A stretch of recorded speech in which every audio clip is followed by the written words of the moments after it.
Hello everyone and welcome to the very last edition of The World Today in the turbulent year 2023. I'm Joke Rogers. Here's what's coming up today. Russian airstrikes reported across Ukraine today. Death toll set at 18 with dozens of people injured. No laughing matter as Israeli comedian Noam Shosta Eliassi shares her thoughts on the Israel-Hamas war. Plus, Russia reopens its embassy in Burkina Faso after 32 years. The World Today starts right now.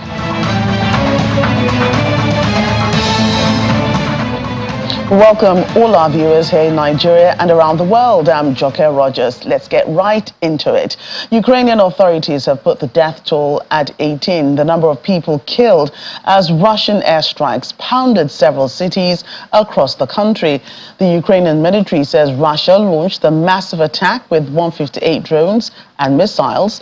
118 of them were shot down. The Air Force says it has never seen so many locations targeted simultaneously. As of this afternoon, air raid alerts were issued across the Ukrainian capital, Kyiv, and in many other areas across Ukraine. The Air Force says there's a threat of cruise missiles being launched. Russia today unleashed its largest drone and missile attack across Ukraine in months.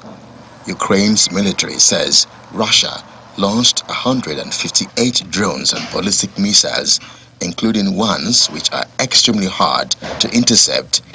2 people were confirmed dead in the capital Kyiv, with more people thought to be trapped under the rubble at a warehouse damaged by falling debris. Meanwhile, residential buildings and a warehouse in Kyiv were severely damaged by the strikes, as well as a factory and a high-rise building. 1 person was confirmed dead at the warehouse. In Lviv, apartment building and cars were severely damaged, leaving 1 person dead and 15 others injured. Paramedics and emergency workers can be seen working on site to rescue victims. In the meantime, 3 people were killed in the Black Sea port city of Odessa and at least 15 others injured, including 2 children, as Russian missiles hit residential buildings. I felt the whole building start to move. We live on the 5th floor. I understood that something horrible just happened. The building moved a lot. I woke up the children and we started getting dressed. We went down to the parking lot on our feet. Broken glass, bricks and doors were scattered around. People ran with children, bags and pets. There were many people in the parking lot. All of them were shocked. And in the Ukrainian city of Dnipro, 5 people were killed and more than a dozen were injured. Russian missiles hit a maternity hospital and shopping center, causing fires which emergency service were able to put out. This is the brave moment a man was rescued and pulled out of the rubble after a blast in Kharkiv. The man was carried on stretcher and moved into an ambulance by rescue team. In Zaporizhia, Russian missile attack left 6 people dead and at least 12 others injured. According to the governor of the region, Yuri Malashko, the attack destroyed a house and damaged several apartment blocks. Ukraine has been warning for weeks that Russia could be stockpiling missiles to launch a major air attack on the energy system. Last year, millions of people were plunged into darkness when Russian strikes pounded the power grid. Officials suggested the strike was Russia's largest aerial barrage since the February 2022 invasion, describing it on Telegram Messenger as the most massive attack from the air. The Ukrainian Air Force also says it has never seen so many locations targeted simultaneously. Let's bring in the VOA's Anna Chernikova now, who joins us from Kyiv. Anna, thanks for joining us yet again today. Good evening. Right, so we understand that a while ago, air raid alerts were issued in Kyiv and in many other cities. Have there been any more attacks since then? So it was a truly significant attack, massive attack over the night, and then later in the afternoon it was another missile attack. It was not that huge, but still the consequences were quite significant as well. The attack was targeted in central part of Ukraine, Cherkasy region, and at this point, according to the latest information that which is available from the local authorities, 51 private residential buildings were damaged and 8 people were confirmed injured, including 1 child. Right, as many as 158 drones and missiles fired across Ukraine, 118 of them, as you say, were shot down. Were there any indications before the attacks that Russia was going to attack in such a manner, such magnitude attack today?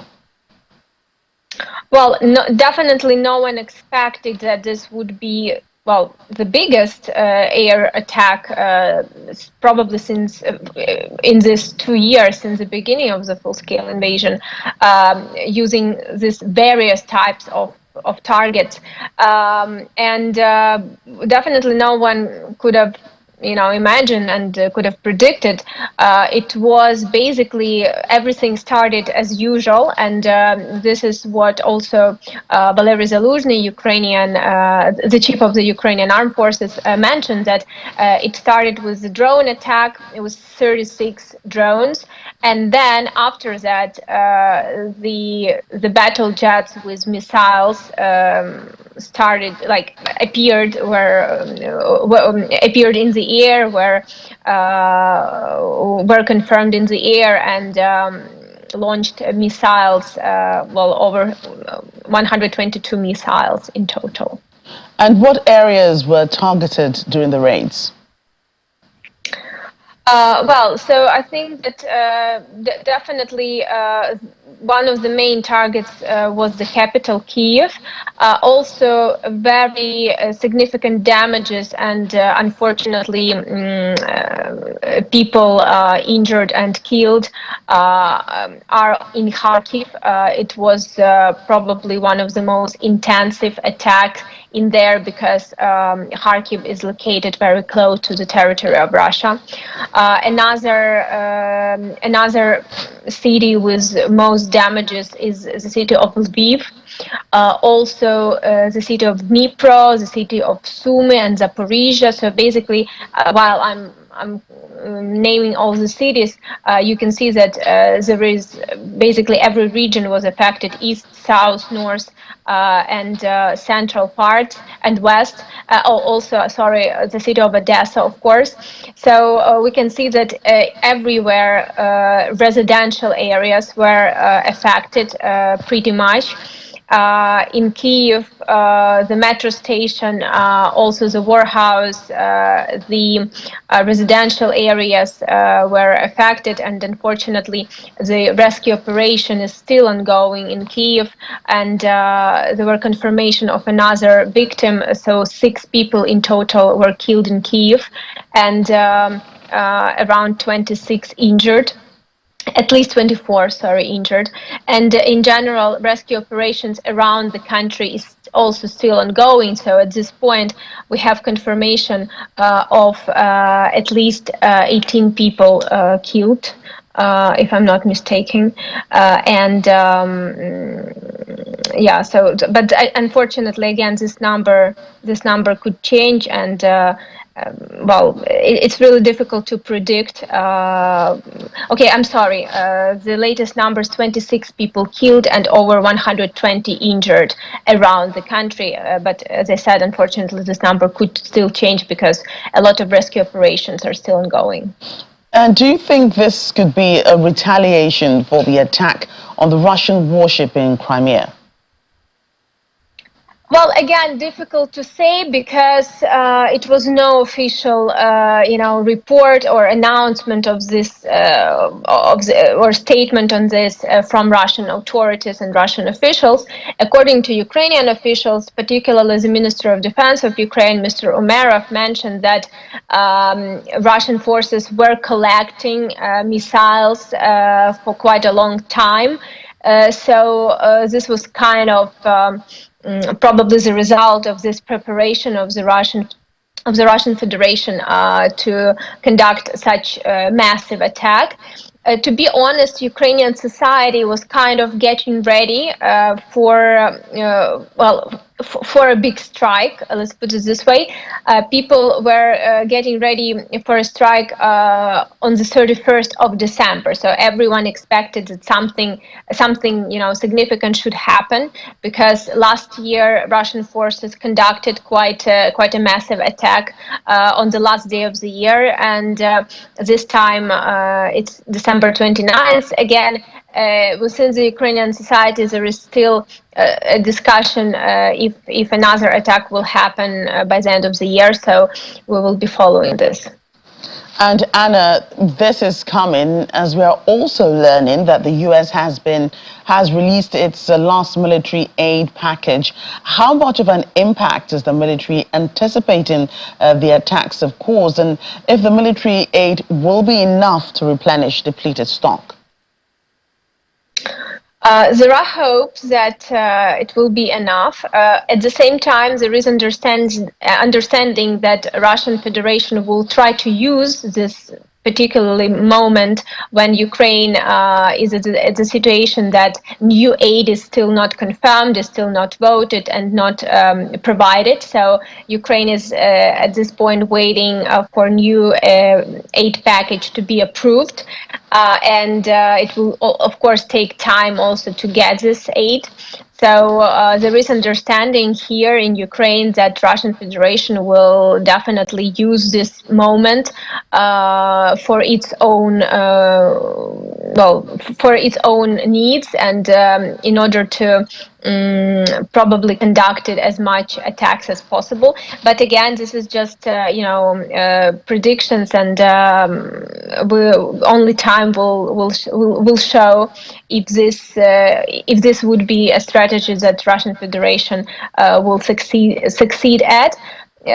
Within the Ukrainian military, there is a readiness to protect the country as much as it would be possible, and Ukrainian authorities hope that the new aid will come on time. Yes, talking about new aid, I was going to ask you how the Ukrainian forces will cope, as you know, the U.S. aid is the last for some time to come, and if aid is not coming in from Europe, how will the troops cope on the front line, knowing that they very much rely on external help to help them advance and retaliate against Russian attacks? Yeah, for sure. This is the most important, the aid from the US and from the EU.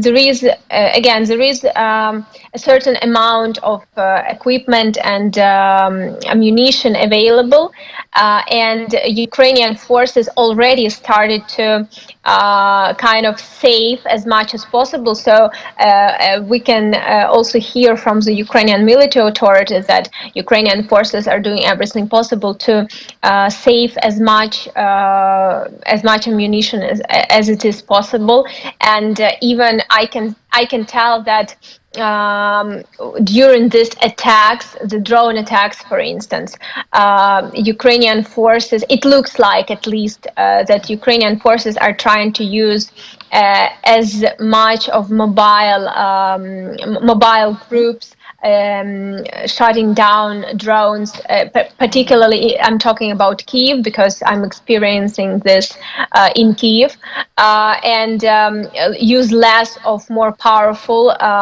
let's say, equipment in order probably to save some ammunition. So you can tell, I can tell this from the sound of how the air defense operations are ongoing, because when comparing with previous months, there are different equipment in action. So, and this is not only happening in Kyiv. So we can see that Ukrainian army is definitely trying to save equipment, ammunition, in order to, well, manpower, of course, in order to make sure that it will be enough for longer period. But again, this is just, this is not an official data. So the only official data which is available, that Ukrainian army is indeed save ammunition at the front line. This is for sure. In terms of air defense action, well, it looks like that the situation is similar. And some analysts, Anna, think the latest attacks by Russia might be the largest in terms of the country using its highly developed and expensive missiles. What do authorities think about the kinds of weapons being used in the war lately? Ukrainian authorities and military is saying that basically over the night today, almost every type of possible missiles were used. Probably, if I'm not mistaken, calibers were not detected, but all other types like ballistic missiles, X-type, KH type missiles, as well as C-type missiles. Kinjal aeroballistic missile, which is one of the most powerful and most expensive that Russian Federation has. All this was used, and well, it was a very expensive attack for sure. At this point, there is no particularly final, number. It might come, and some experts or even probably officials, military officials, will provide the numbers, approximate numbers. At this point, we don't have this, but definitely. I mean, the amount of missiles and types of missiles used, as you correctly said, the most modern ones, well, makes it, I think, one of the most expensive attacks of this war. Right. Anna, many thanks for your time today, and please do keep safe. Thank you. Coming up after the break, UN Secretary General Antonio Guterres, in his New Year's message, calls for building trust and hope in 2024. Please stay with us.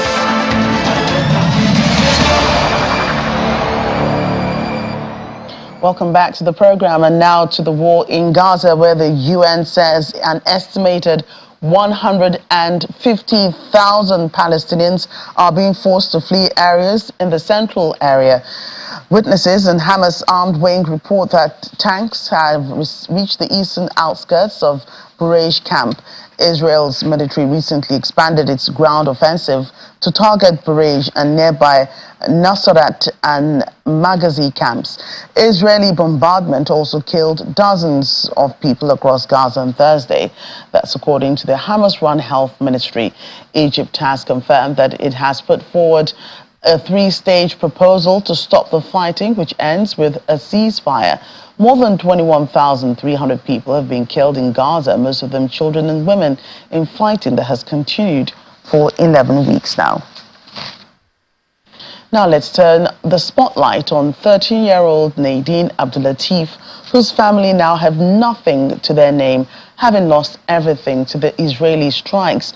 Nadine lived with her family in Gaza City when the conflict began, but after their house was bombed and her elder brother was killed, her family made the decision to leave the area, relocating to Rafah, assuming it will be safer there. It wasn't. The house next to theirs was bombed and destroyed. She recently spoke with reporters on her experience during the war.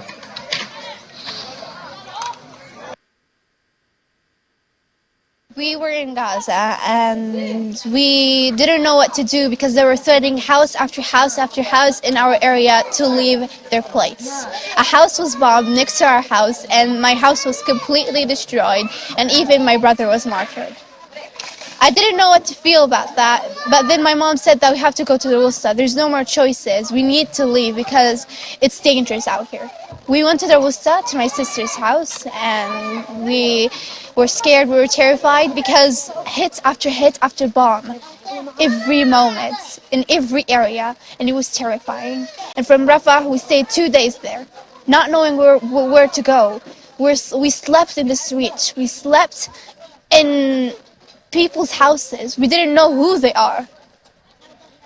So we stayed there, and the house that we stayed in, we thought it was good, and we found shelter finally. A house next to it was bombed. The house jiggled, and the house went crazy, and the windows broke. What was I supposed to do? My brother was shaking. I was shaking. I was scared. I didn't move from my place because of how terrified I was. Well, indeed, it has been a tough time for Palestinians bidding a final farewell to relatives killed in overnight attacks in Gaza's Rafah today.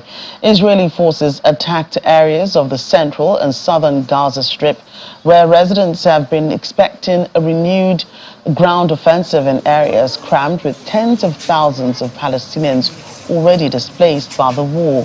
Palestinian health authorities say at least 210 people were killed by Israeli strikes in the past 24 hours, raising the toll of Palestinians killed in the war to far above 21,300, which is nearly 15% of Gaza's population.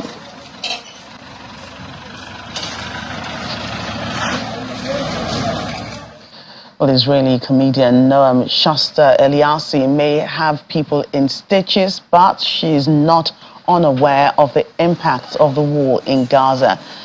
As she walked into the Jaffa Theatre for an interview with a reporter this week, she was besieged by a group of young women, some of them wearing the hijab.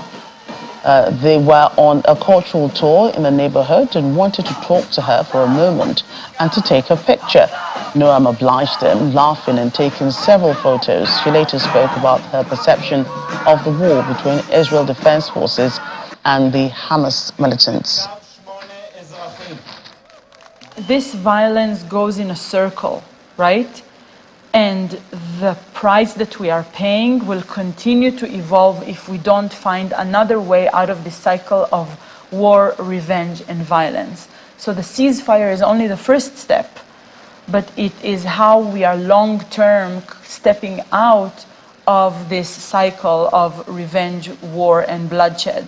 So we are suffering, and we are in the dark, and we don't know what about the hostages, and we don't know what about our future. And we're seeing the world, rightfully, looking at Gaza, 20-something thousand dead, 1% of Gaza's population is wiped. And the world is looking at this and is like, how is this destroying Hamas? Where so many thousands of children are dead? What's happening? And we are the people who actually live here. And you know, the Israeli society is very traumatized by what happened on October 7th. So of course they want people to feel empathy towards them. So they're like, why are you mad at us? They massacred us. So now, but the world is telling us, okay, you were massacred on October 7th, but we are also looking at what is happening in Gaza from a human level, and this is not acceptable. So we are being isolated from the world as well. This is the worst trap in the world that could happen, because we don't have leaders and leadership that has the capacity, the willingness, the strategy, the wisdom, the human feeling to get us out of there, to get us out of this.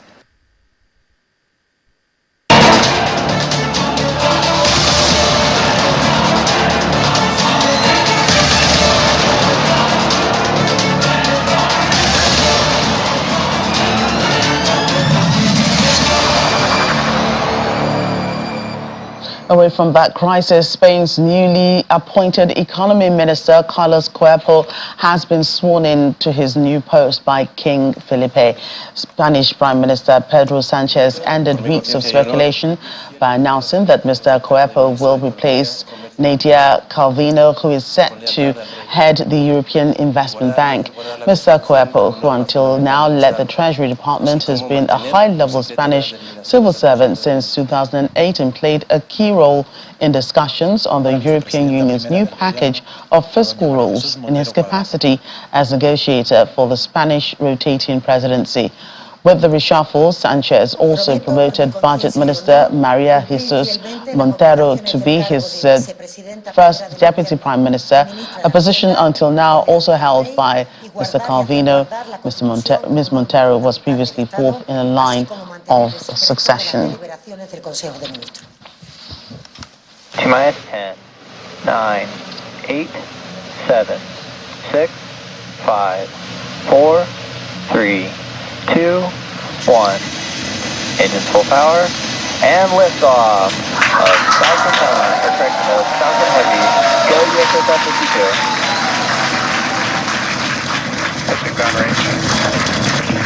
52. The U.S. military's secretive X-37B robot space plane has blasted off from Florida on its 7th mission, the first to be launched atop a SpaceX Falcon Heavy rocket, capable of delivering it to a higher orbit than ever before.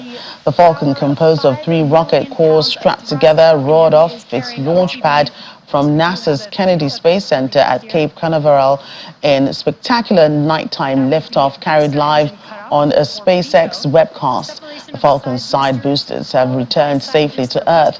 The launch followed more than 2 weeks of full starts and delays. 3 earlier countdowns were aborted due to poor weather and unspecified technical issues, leading ground crews to roll the spacecraft back to its hangar before proceeding with Thursday's flight. It came 2 weeks after China's own robot space plane, known as Shenlong or Divine Dragon, was launched on its 3rd mission to orbit since 2020, adding a new twist to the growing U.S.-Sino rivalry in space. And we continue monitoring the weather in the United States, especially as massive waves battered the coast of California on Thursday. Storms in the Pacific Ocean whipped up coastal swells that led to flooding, and evacuation orders were in place in several areas in Northern California. In Ventura County, a rogue wave was caught on video hitting the seawall at the beach at the end of the street, causing 8 people to be transported to local hospitals with minor injuries. The beaches are closed in Ventura County. Meanwhile, further north, crews walked to clean debris left by the rough waves in Santa Cruz County. The National Weather Service says a high surf warning is in effect today for shoreline counties along the central and northern California coastline, breaking waves of 28 to 33 feet. It warns that these conditions are deadly, while meteorologists warn the worst is yet to come. Over in Australia, a teenage boy has been killed after he was attacked by a shark while surfing in the waters on the country's south coast.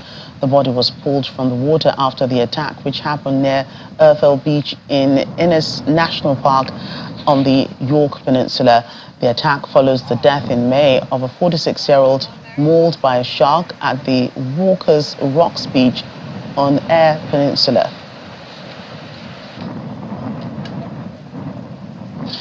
And elsewhere, the death toll has been rising from the fuel tank explosion that happened this week in central Liberia. At least 49 people are now known to have died, dozens of the bodies badly burnt. Witnesses say people clambered onto the lorry to try to collect petrol leaking from its tank after it crashed and tipped into a ditch along a road 130 kilometers from the capital, Monrovia. They say some of them were hitting the tanker with irons, triggering the explosion. Establishing the death toll has been made more difficult because the victims were so badly burnt.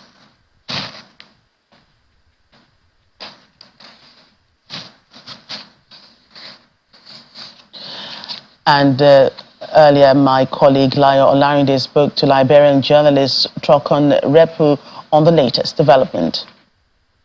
Persons have died, and health authorities have reported that already.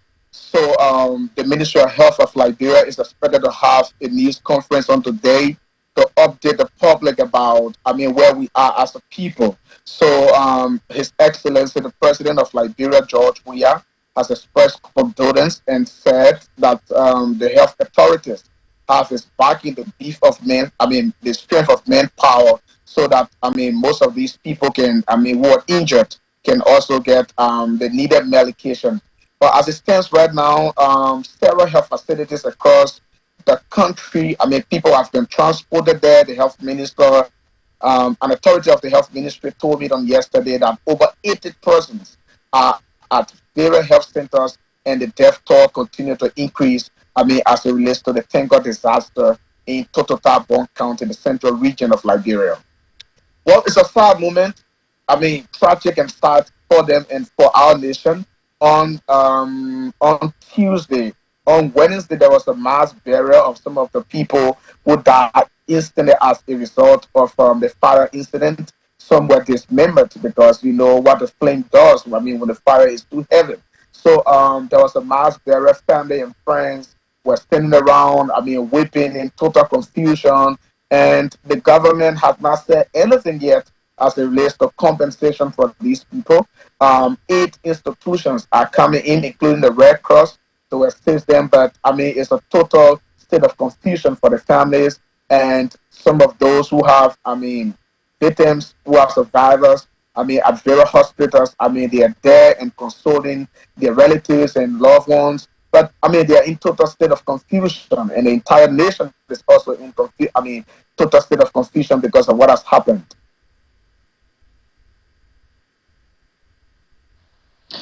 Move on. Russia is renewing its ties with Burkina Faso 32 years after it shut down its mission in the country.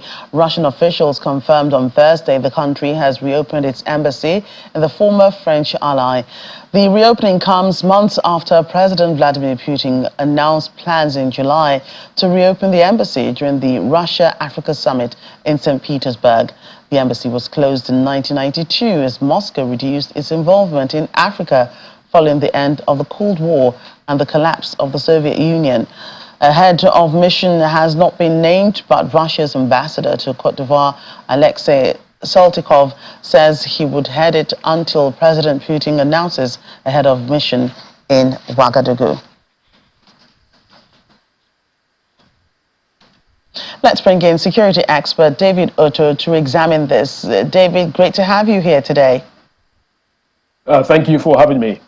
Right, so what message do you think Russia is sending to the Western powers with the reopening and renewal of ties 32 years after it shut operations there and moved out of Burkina Faso? Well, I think the message is quite clear. Russia wants to demonstrate to the Western world, but also to Africa, that it is committed, on a long-term basis, and it is now establishing or re-establishing its diplomatic ties by having its embassy reopened. You talked about that embassy being shut just after the collapse of the Soviet Union and the end of the Cold War in 1992. Russia since, has been operating its embassy, its diplomatic relations in Burkina Faso from Ivory Coast.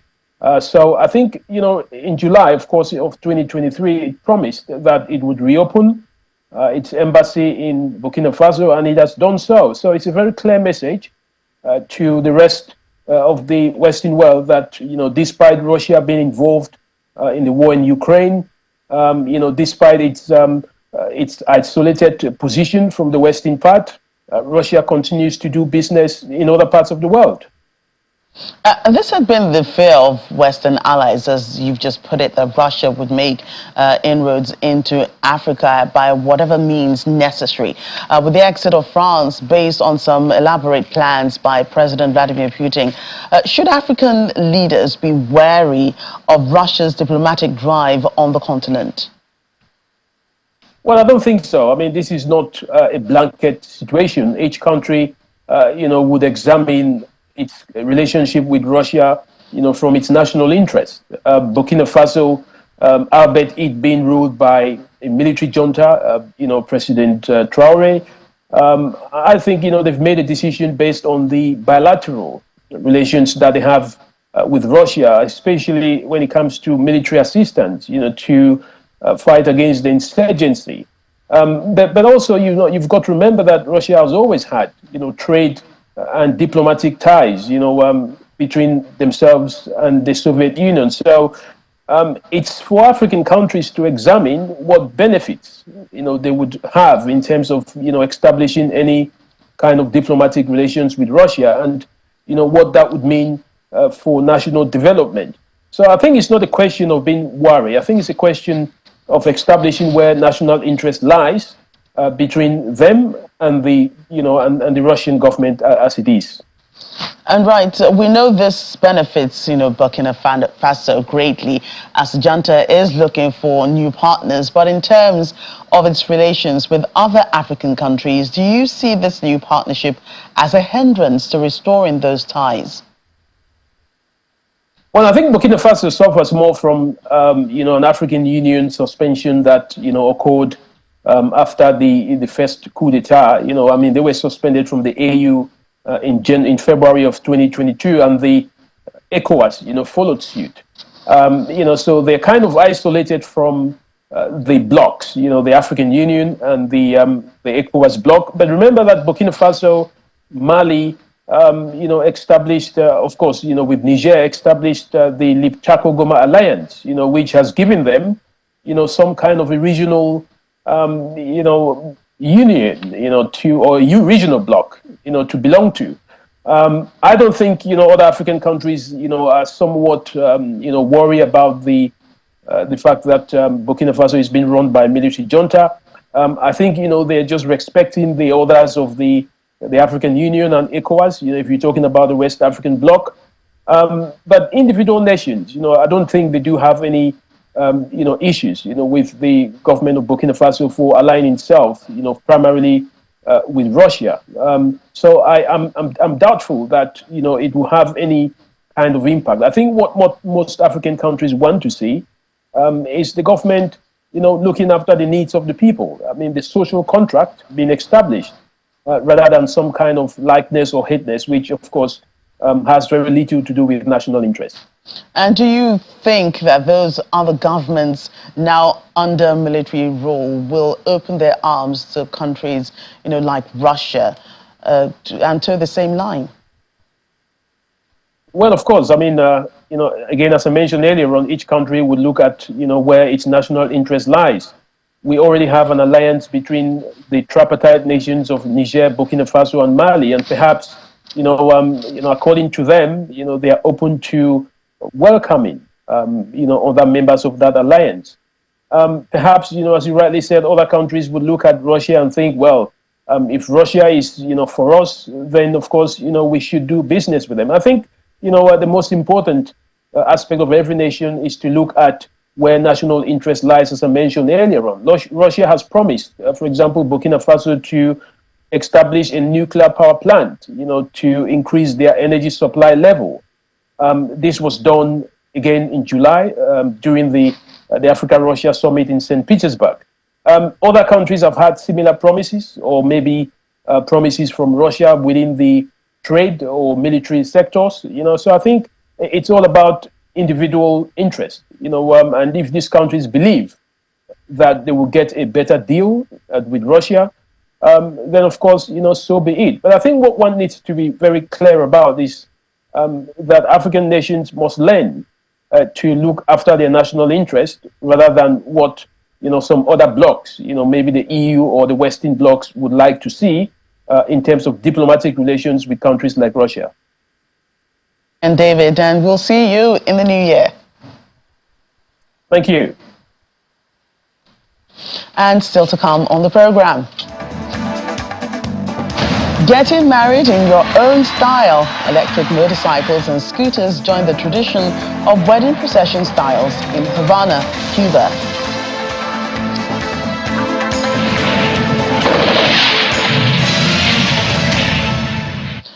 Welcome back. There will be no rerun elections in the Democratic Republic of Congo, according to a government spokesman, and this comes despite repeated calls from the opposition for a rerun.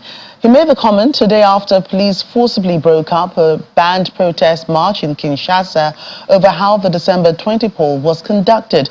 Mounting tensions over the election threatened to further destabilize the world's top cobalt producer, which is already grappling with a security crisis in the country's east. The opposition says voting was marred by widespread irregularities and fraud. That's denied by the Electoral Commission. Its provisional results have so far put incumbent President Felix Tshisekedi well ahead of his opponents, while the opposition and independent observers question the legitimacy of the Electoral Commission's figures. Elsewhere, Sudan's Rapid Support Forces leader Mohamed Hamdan Dagalo was in Addis Ababa on Thursday to discuss the situation in Sudan with Ethiopian Prime Minister Abiy Ahmed, his deputy, and Foreign Minister Demeke Mekonnen, seeking remedy for armed conflict in his country. The two sides discussed the latest developments in the conflict in Sudan and ceasefire negotiations, among other common concerns. Mr. Abiy posted on social media that he had consulted with Mr. Dagalo on the importance and effective ways to ensure peace and stability in Sudan. Before visiting Ethiopia, Mr. Dagalo visited Uganda on Wednesday and held similar talks with the Ugandan President Yoweri Museveni. Mr. Dagalo said during the meeting that the RSF is committed to ending the armed conflict through negotiations and will continue to abide by the relevant resolutions of the Intergovernmental Authority on Development to end the war and restore security and stability to the country. Recently, the peace talks between the two parties, which have been stalled for many days, have shown positive signs. Well, we need to rebuild trust and hope in 2024, and so says UN Secretary General Antonio Guterres. He was given his New Year's speech at the UN headquarters in New York, in which he referenced war, climate change, poverty, and economic suffering. 2023 has been a year of enormous suffering, violence, and climate chaos. Humanity is in pain. Our planet is in peril. 2023 is the hottest year on record. People are getting crushed by growing poverty and hunger. Wars are growing in number and ferocity, and trust is in short supply. But pointing fingers and pointing guns lead nowhere. Humanity is strongest when we stand together. 2024 must be a year for rebuilding trust and restoring hope. We must come together across divides for shared solutions, for climate action, for economic opportunity and a fairer global financial system that delivers for all. Together we must stand up against the discrimination and hatred that are poisoning relations between countries and communities. And we must make sure new technologies, such as artificial intelligence, are a force for good. The United Nations will keep rallying the world for peace, sustainable development and human rights. Let us resolve to make 2024 a year of building trust and hope in all that we can accomplish together. I wish you a happy and peaceful new year.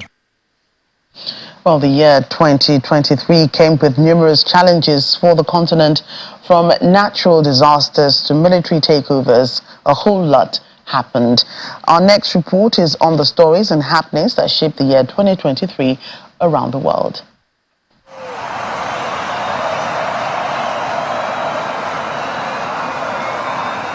The year 2023 began with major headlines in Brazil, which saw former President Luiz Inácio Lula da Silva returned to power as president. The results didn't go down well with incumbent President Jair Bolsonaro's supporters, who turned violent after they announced the winner. They invaded and defaced the country's Congress, Presidential Palace, and Supreme Court in a grim echo of the U.S. Capitol invasion 2 years ago by fans of former President Donald Trump.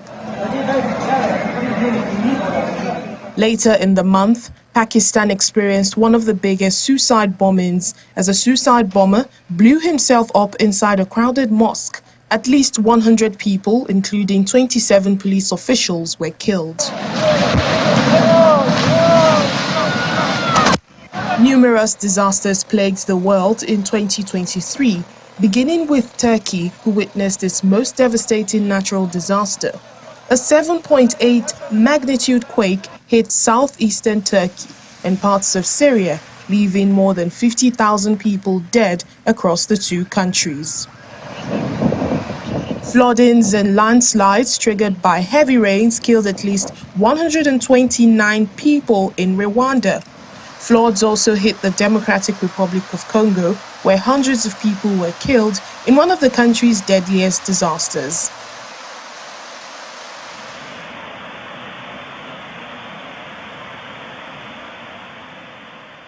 Morocco was dealt a 6.8 magnitude earthquake in the high Atlas Mountains. Over 2,900 people dead in the country's deadliest earthquake since 1960. Days after, Storm Daniel and a collapsed dam swept floods through eastern Libya, destroying large parts of the eastern coastal city of Derna. The UN confirmed more than 4,000 people died. An unfortunate incident in Iraq, what was supposed to be a day of joy, turned to mourning after a fire ripped through a packed wedding hall, killing at least 100 attendees. The fire began when flares ignited a ceiling decoration as the bride and groom danced.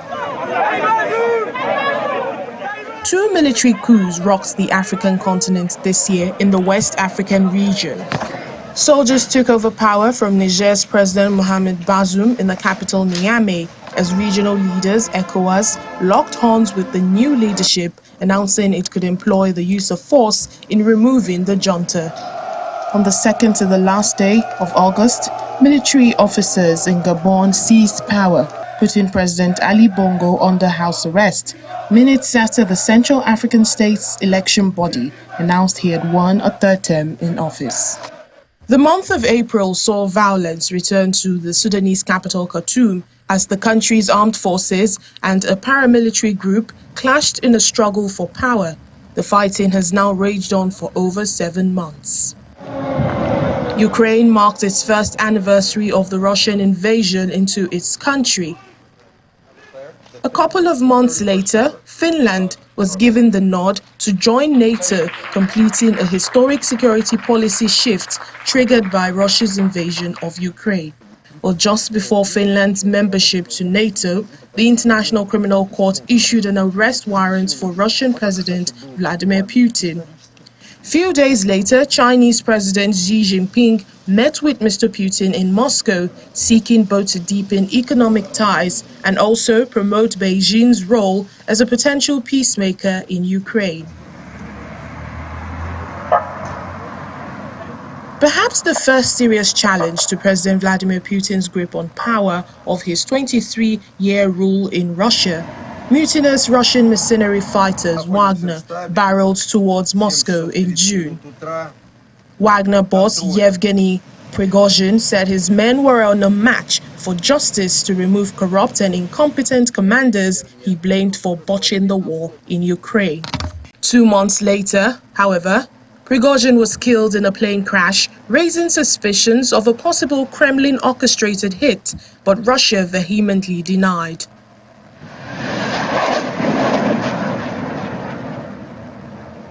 In October, Palestinian group Hamas launched a surprise attack on southern Israel on the 7th.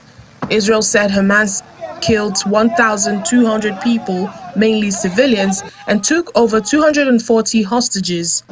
This triggered a retaliation from Israel with a barrage of attacks on Gaza till date in the most intense bombardment of the Strip in the 75-year history of its conflicts with the Palestinians.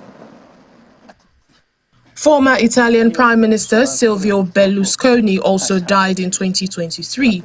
The prominent billionaire businessman created the country's largest media company before transforming the political landscape.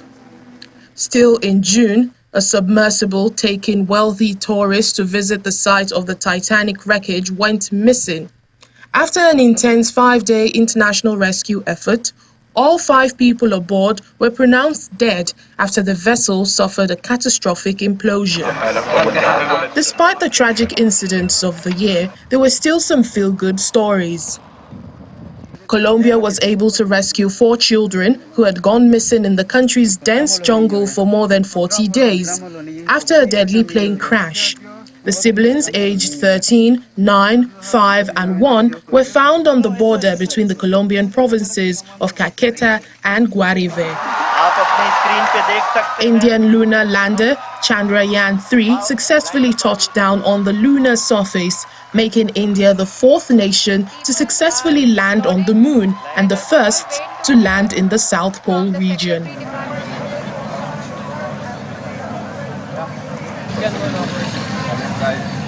And in the UK and the Commonwealth, Britain welcomed its new king, the first in 70 years. King Charles III was crowned in the country's biggest ceremonial event. He succeeded his mother, Queen Elizabeth, when she died in September 2022. At 74, he became the oldest British monarch to have the 360-year-old St. Edward's crown placed on his head as he sat upon a 14th century throne at London's Westminster Abbey. Layo Olarinde, Channels Television News. And finally, love the feeling of wind in your hair? Well, you could, even on your wedding day. That's if you live in Cuba, where wedding processions on wheels are nothing new along Havana's famous seafront drive. This week, however, electric motorcycles and scooters joined a tradition that in the past has included horse-drawn carriages and vintage U.S. cars. The procession for one couple on Wednesday was a sign of the times in communist-run Cuba as residents get resourceful amid an economic crisis that has all but paralyzed public transport, sent taxes prices through the roof, and led to long lines to buy gasoline.